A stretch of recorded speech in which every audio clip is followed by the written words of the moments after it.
Strengthen your understanding of governance and policy design. The 12-week graduate course in public policy begins 10th January 2026. Apply by 30th November 2025 to avail a 10% early bird scholarship. Welcome to All Things Policy, a daily podcast by the Takshashila Institution. We are a bunch of policy nerds based in Bengaluru, and we like bringing fresh perspectives to Indian affairs and Indian perspectives to global affairs.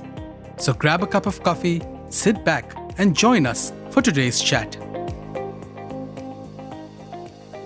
Welcome to a new episode of All Things Policy. I'm Aishwaria Sonavane, research analyst with the Indo-Pacific program at the Takshashila Institution, and your host for today. In this episode, we explore the collision between global politics and the gaming industry and try to understand how this theme sits at the crossroads of culture, technology, and international relations. While we usually think of gaming as a medium of entertainment, today it is also a powerful cultural space which mirrors the real world in so many ways. They reflect political tensions, shape how we think about conflict, and subtly influence how we understand power and identity. To help unpack this fascinating intersection, I'm joined by Rahul Ranganath, an audio director in the gaming industry. Rahul, thank you for joining us. Hello, I'm happy to be here. Let's get right into it.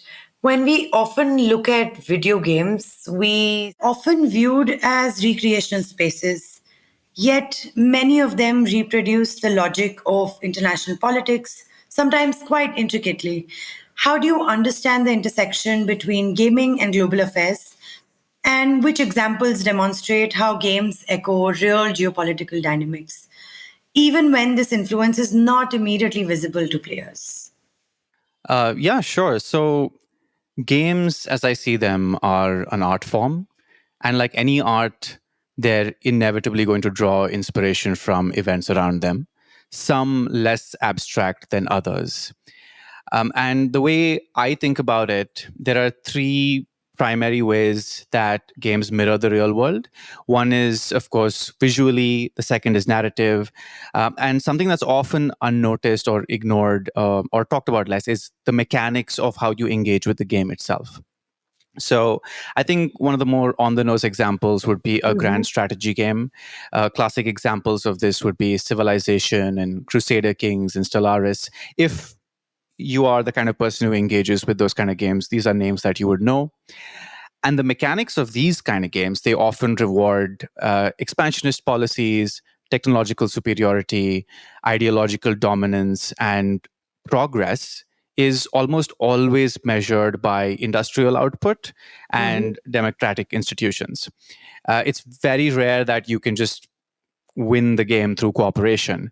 And unlike, let's say, a board game that is based on strategic thinking, the depth of mechanics can become incredibly complex and intricate because you're able to simulate the whole thing in a computer or what have you. That's, I think, like one of the most obvious examples of mechanics sort of mirroring the real world. Apart from that, you have a very popular series called Call of Duty. Originally, this game started off in the European theater of war, World War II. But over the years, they've moved towards settings in several more modern conflict zones. And the interesting thing about Call of Duty is they don't often directly reference a location or a country. They create fictional countries, but you can very obviously see the references that they use. For example, Syria is a very popular map, as you would call it in this game. And it's, of course, they don't call it Syria, but you can see the Euphrates River flowing through this map. It looks very much like how it would in that region of Syria. Ukraine is also a map that's used in this game a lot. You can see stadiums and airports from Ukraine copied one-to-one scale and used over there. So visually, they are taking imagery from the real world, using them in games to maybe like heighten the immersion for the player. So I'm not saying these are intentional moves, but this is the world that these developers are living in. These are the images that they are seeing, and they're sort of adopting and using them to further like immerse a player in the game, essentially.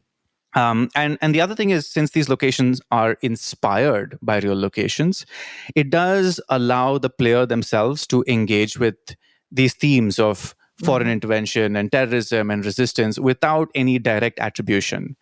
And it sort of reinforces familiar tropes about constant chaos in certain parts of the world. This, of course, can be problematic. Many people have, called these games out for being problematic, for promoting violence, especially licensing real weapons and, having them available in the game. And all of that stuff has been talked about quite a bit. And of course, games aren't the only form of media that are guilty of this. But when you think about mainstream video games, especially if you're watching, let's say, a Netflix series, or you're watching watching a movie, and you want to show a character, typically a young male sitting on the couch playing a game, it's usually this person sitting and shooting someone in this game. That's Right. almost always the image that you see. Whereas games are incredibly deep, incredibly diverse, like any art form. Unfortunately, this is kind of what mainstream games tend to be focused on, at least currently. In recent years, video games have also emerged as arenas for geopolitical influence, whether by design or through unintended use. During the Russia Ukraine conflict, for example, platforms such as Roblox and Minecraft became channels for circulating competing narratives. In what ways have video games operated as mediums of propaganda? And how do elements such as narrative framing, world building, and sound design contribute to the communication of political messages? That's an interesting one. So I myself might have a slightly controversial take on this, in that I think it's very difficult to use games for propaganda, simply because of the fact that making a game is so incredibly expensive and difficult. And it's even harder to get mass adoption of that specific title that you're working on. There are far cheaper, easier ways to do propaganda than this. That's kind of my personal opinion. I might be wrong about that. But I rarely see a game that I can point to and say, this game has done incredibly well, and it's also a propaganda piece. But having said that, though, there are some classic examples of on-the-nose propaganda. One of them is a game from 2002 called America's Army, which was directly a recruitment tool for the US Army. Like, it was straight up just had ads for recruitment. And of course, it does glamorize military service and it does do all of that. But I would say that most games that feature any kind of gun-toting protagonist in a uniform is glamorizing military service. You're rarely going to question your actions while playing this game. And even we have games from India as well. There's a game called Fauji, which features a very fierce-looking Indian soldier on the cover. But I would hesitate to call this game propaganda or even glamorizing military service, so to speak. I think it's just a much simpler case that violence sells, and you just need a narrative to justify that violence in the game. More often than not, I think that's the case. And yeah, but going back to the point that you were talking about earlier, you mentioned Roblox, you mentioned Minecraft. These are really interesting because I had not actually heard about these specific cases, but I've seen plenty of player-driven narratives created within Minecraft and Roblox. I would put this under unintentional or grassroots propaganda, in that these games themselves are sandboxes. They're designed for you to create and do whatever you want. The consequence of this is Roblox, more often than not, has some controversy or the other going on, because anybody can get on these platforms. There's not a whole lot of regulation, and you can literally create any kind of experience you want for other players to come and engage with. So obviously, you can imagine the issues that might create. Yes, people who are engaging with these platforms are going to maybe create a war zone, maybe create a scene from people fleeing a certain city because that's what they experienced. But I would say it's more like social media than a game performing propaganda. They're on this game, they're engaging with it as a civic public space almost, and they're just sort of expressing themselves and the things that they're going through. I'm not sure what kind of effect it has politically beyond that. Right. There's something that you mentioned about regulation, and I'll come very shortly to that. But before we move on to regulations and censorship, censor boards, censor licenses in the gaming industry, I want to understand that activism has now reached different spaces. And I remember you once mentioned this game called Dreams on a Pillow, which was launched by Palestinian game developers inspired by the events of the 1948 Nakba, which refers to the ethnic cleansing of Palestinians by Israel. So, how much traction do these games get? Or if you could broadly talk about activism in video games and how impactful are these really? Absolutely. So this is a bit of a slightly nuanced topic in that, again, it goes back to something I was talking about earlier with propaganda. Propaganda is ineffective with games because of how clunky the medium is to work with.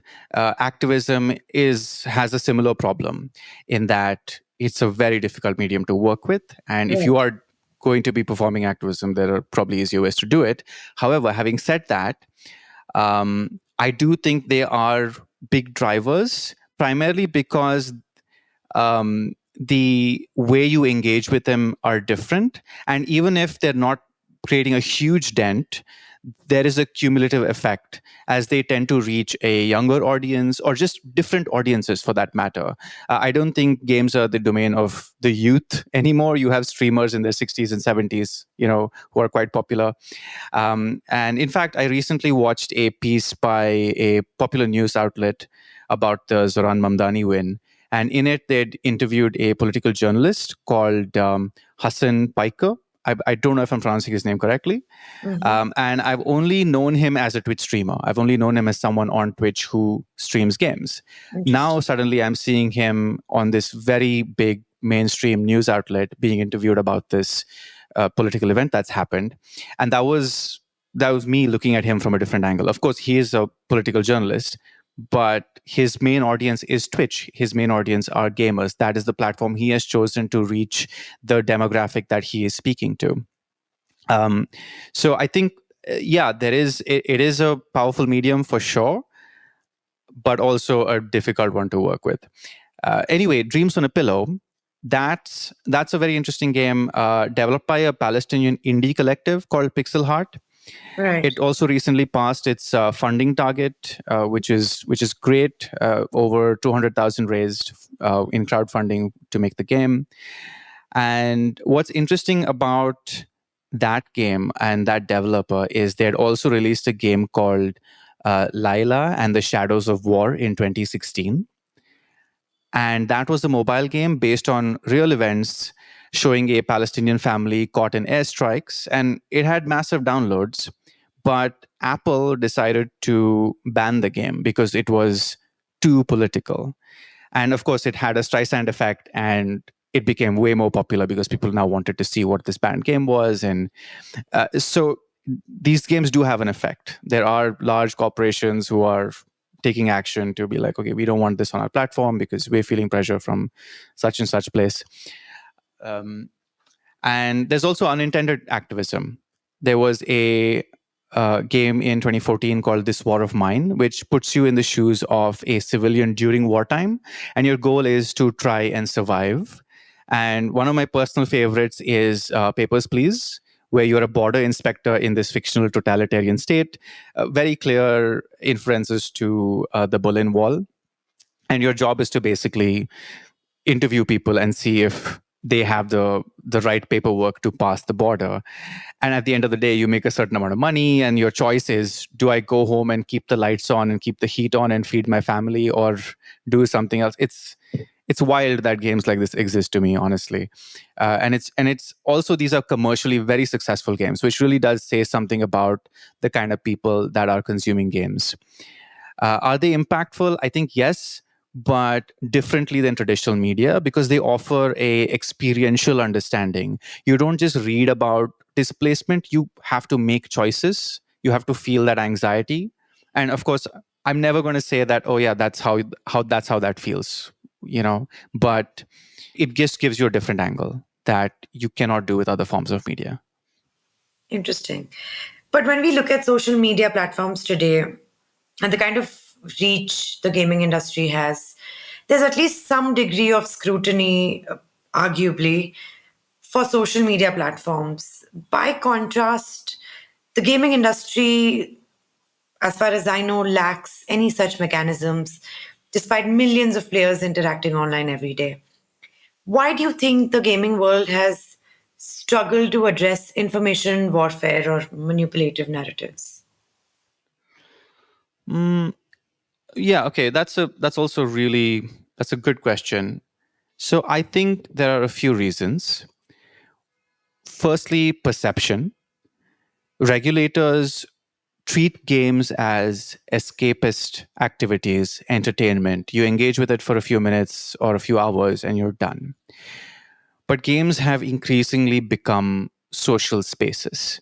That's what I believe a lot of people on the sort of periphery of the gaming world, they don't see them as a social space.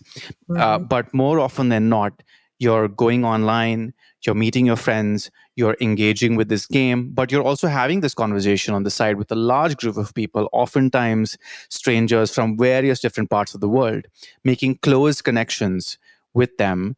And you're not necessarily talking about this media that you're engaging with. You're having totally unrelated conversations. So it's almost like you're at a bar or a pub and you're not there to talk about alcohol or food, but that's just something you gather around to have a conversation with. And games have sort of replaced that, or rather supplemented that in a very different online world. Yeah. Technical complexity is another big issue. Unlike, say, a tweet or a post on a social media site, it's very hard to flag content in a game because first of all, there's just so much of it and it's so different. There's audio content, there's visual content, there's people are creating things on the fly every now and then, and there's text as well. And of course, jurisdiction becomes an issue. There are so many different game companies based all over the world, all hosting servers where people can log in and they can, engage with each other. It's not a couple of companies in Silicon Valley that you're trying to regulate. It's literally people all over the world. I could, if I want to, buy server space in some other country and host a game there and have people come and meet me in that server and we can have conversations. We can do all kinds of stuff. So regulation is hard for, I think, a lot of these reasons. There's also the profit motive, which is a big thing. A lot of times, companies they'll censor messaging that doesn't agree with a certain market, a certain government. China, for example, is a huge market for games. It is the biggest gaming ecosystem currently in the world as of this year. And you want a piece of that. So if the government says, hey, we don't want pro Hong Kong messaging in your game because these players are talking about it, you will start banning those players because you don't want to lose this market. And of course, within China itself, there's all kinds of censorship happening for games. That's, I think, a much deeper, much more complex story in and of itself. But with China now not only becoming one of the biggest consumers of games, but also producing absolute blockbuster games in the past several years, it's interesting to see how their censorship methods are also being adopted by other companies abroad. So if China is doing a certain type of regulation within their game, an American company might copy the same thing so that they get approval immediately when shipping their game to China without having to jump through or give them a different version, etc. Interesting.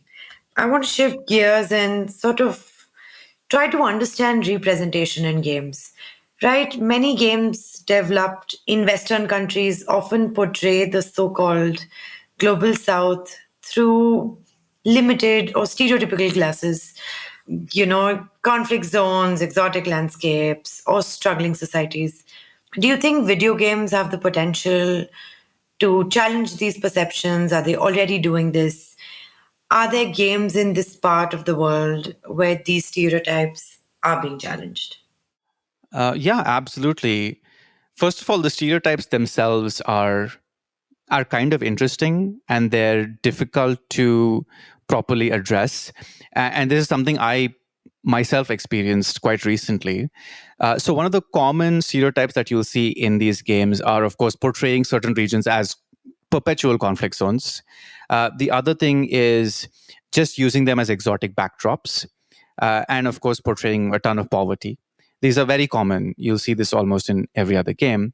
And the other thing is, of course, accents is a big thing. And of course, for me, as someone who engages with audio a lot, accents do get really annoying. And recently, I was tasked with having to come up with a pan-Indian accent, or rather, what is an Indian accent is something someone asked me in a meeting.